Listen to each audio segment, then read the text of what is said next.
نلتقي من جديد أصدقائي مع فكرة أيضا مميزة جدا. We meet again, my friends, with a very special idea. نحن اليوم سوف نتعلم كيف نغير من خاصية الزر إلى إخفاء، وفي مرحلة معينة نطلب الإظهار.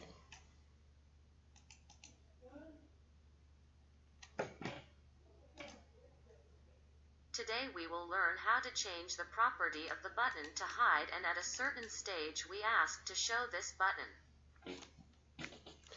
نلاحظ أننا عندما أعطينا خاصية الإخفاء لا يظهر الزر عند تفعيل النموذج. Notice that when we set the option to hide, the button does not appear when the form is activated. يمكن أن نضع زر آخر يقوم بمهمة إظهار الزر المخفي.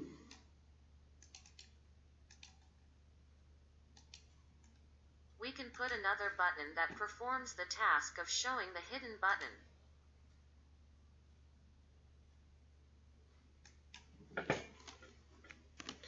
هذا هو السطر البرمجي الذي يجب أن نكتبه عند النقر على الزر الوسيط.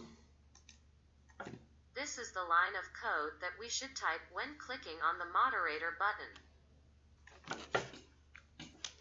البرمجة تنفذ إظهار الزر الذي رقمه 7 وإخفاء الزر نفسه.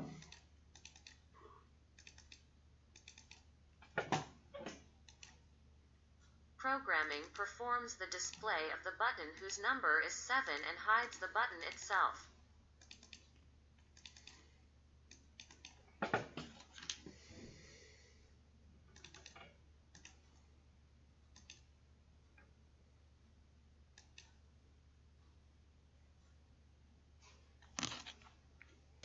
هذه هي معلومة اليوم. نلتقي غدا إن شاء الله. This is known today. We meet tomorrow, God willing.